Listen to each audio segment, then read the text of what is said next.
अरे आप डीसी के पास चले गए, जाइए जहां जाना है चले जाइए।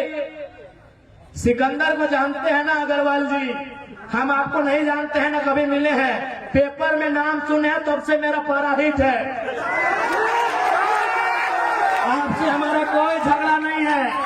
एक तो आटा चक्की पीसते थे राजस्थान से आके, और लोगों को यहाँ झारखंड के मूलवासी, झारखंड के आदिवासी पे जुल्म करिएगा, केस करिएगा, तो याद रखिएगा आने वाला दिन जब काउंटर होगा ना, कोई डीसीएस भी साथ नहीं देने वाला।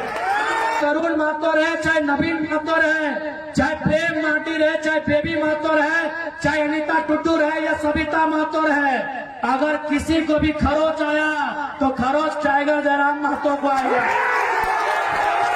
और यहाँ कारण क्या है, उनको मालूम है कि यहाँ हम लोग मजदूरों को, रैयतों को, जमींदाताओं को सता नहीं पाएंगे।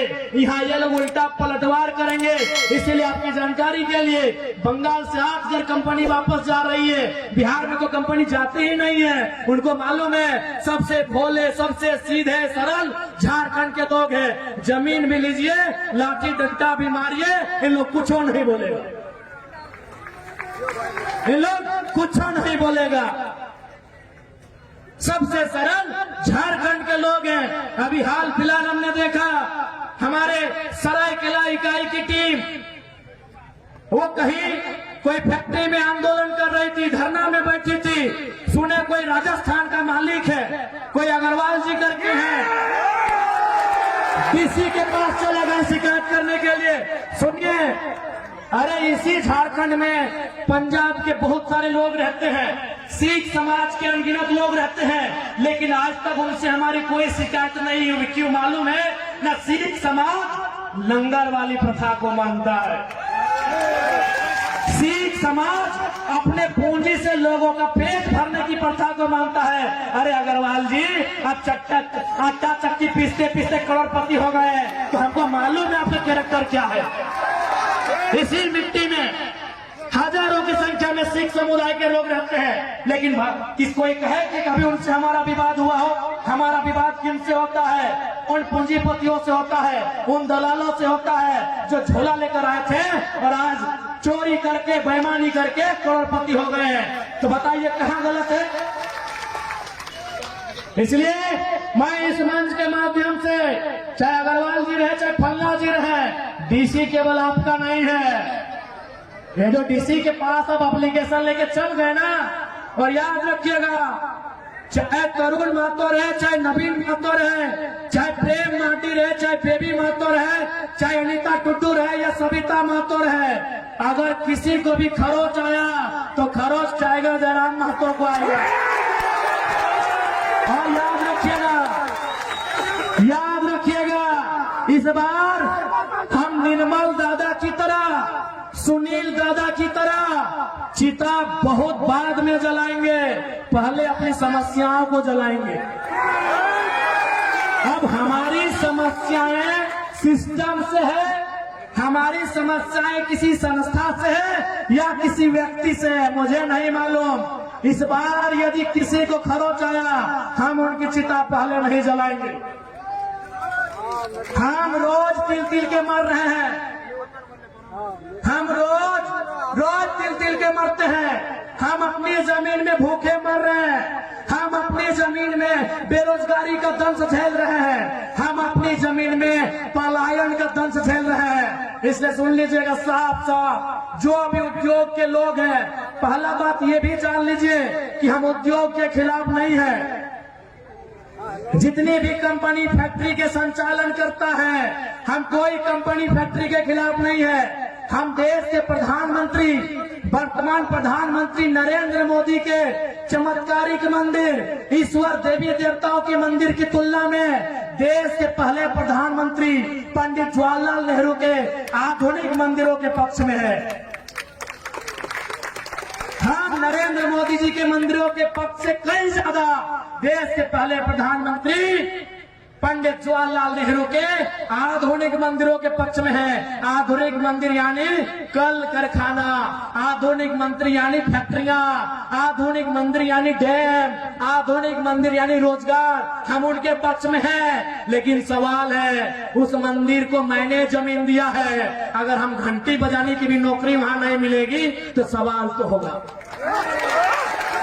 सवाल तो होगा।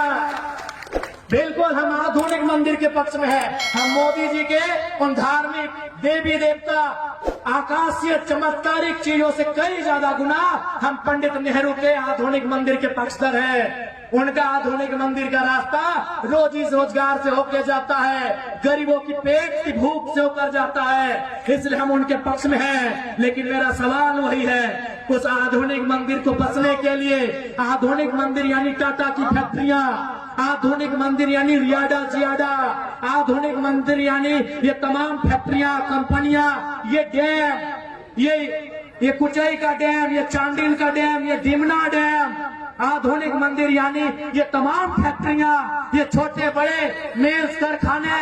लेकिन सवाल यही कि आधुनिक मंदिर, ये फैक्ट्रियां हमारी जमीनों पर है, और यदि हमें वहां रोजगार नहीं मिलेगा तो सवाल भी होगा, और समय के साथ झारखंड की मिट्टी में उलगुलन भी होगा, बवाल भी होगा, और कोई नहीं बचा पाएगा।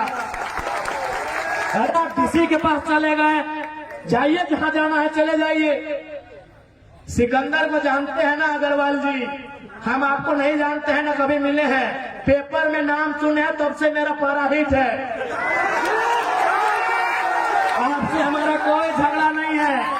एक तो आटा चक्की पीसते थे राजस्थान से आके, और लोगों को यहाँ झारखंड के मूलवासी, झारखंड के आदिवासी पे जुल्म करिएगा, केस करिएगा, तो याद रखिएगा आने वाला दिन जब काउंटर होगा ना, कोई डीसीएस भी साथ नहीं देने वाला। बिल्कुल मेरा अगर बयान आप तक पहुंच जाए तो आप आज शाम को सिकंदर के बारे पढ़िएगा। वो सिकंदर जिसके बारे में कहा जाता है जो जीता वही सिकंदर, वो सिकंदर जो यूनान के मकदूनिया का था, जिसने पूरी दुनिया को जीतने का सपना सजाया था, जिसने भारत के बहुत कुछ हिस्सों को जीत भी लिया था। लेकिन याद रखिएगा जब वो खाली हाथ लौट के इस दुनिया से जा रहा था, जब वो मात्र 33 साल की उम्र में मरने वाला था, उसके ठीक पहले उसने अपने तमाम मंत्रियों को बुलाकर कहा था कि जब मैं मर जाऊं ना तो 3 काम करना, मेरा जब जनाजा निकले तो मेरे दोनों हाथ बाहर कर देना। तो उनके मंत्रियों ने पूछा कि महाराज दोनों हाथ बाहर करने का मतलब क्या है? बोला मेरे दोनों हाथ बाहर करना, मुट्ठी खुली करना, ताकि दुनिया को पता चलेगा कि दुनिया को जितने चला सिकंदर खाली हाथ लौट के जा रहा है। उसने दूसरा शर्त रखा था, सिकंदर ने दूसरा शर्त रखा था कि मुझे मेरे जनाजे को कंधा कोई ऐरा गहरा नहीं देगा, कोई मामूली आदमी मेरे जनाजे को कंधा नहीं देगा, मेरे जनाजे को कंधा मेरे प्रधानमंत्री, मेरे महामंत्री, मेरे सेना नायक देंगे।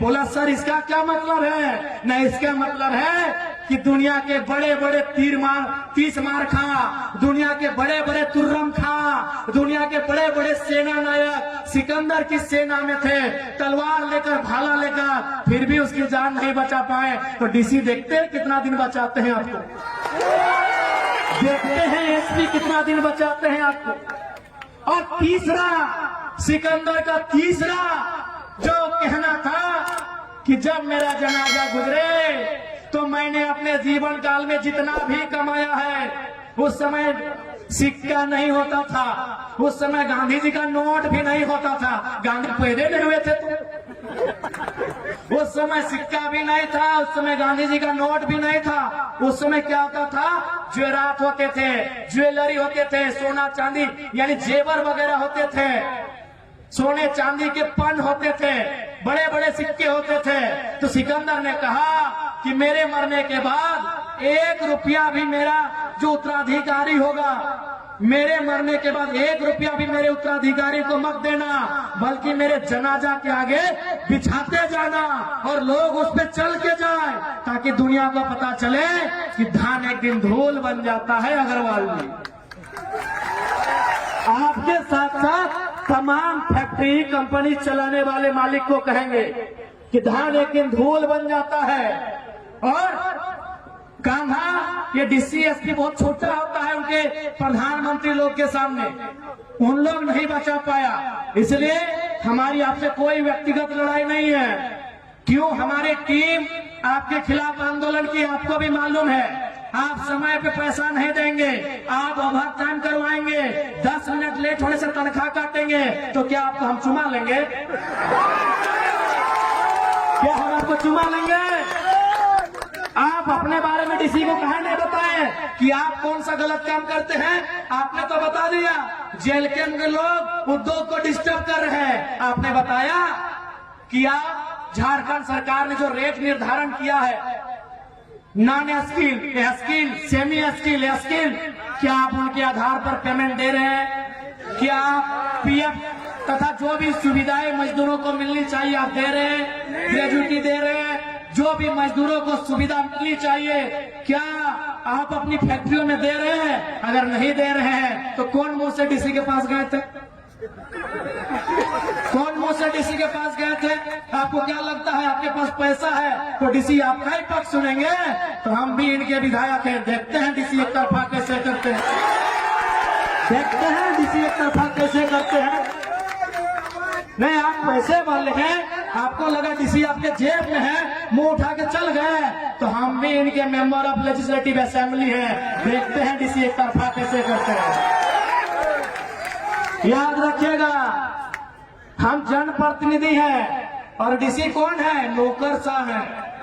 नौकरशाह का मतलब क्या होता है? देखिए डीसी महोदय, हम आपके खिलाफ कोई ऐसा वचन नहीं कह रहे हैं, जो सिस्टम है दुनिया को बता रहे हैं। डीसी रहे चाहे एसपी रहे, वो नौकरशाह का पाठ होते हैं। आप जनता के सेवक हैं, हम जनप्रतिनिधि हैं, हम उनके प्रतिनिधि हैं। आप उनके सेवक हैं, हम उनके प्रतिनिधि हैं। प्रतिनिधि का मतलब क्या होता है मालूम है? नहीं मालूम है तो बता देते हैं।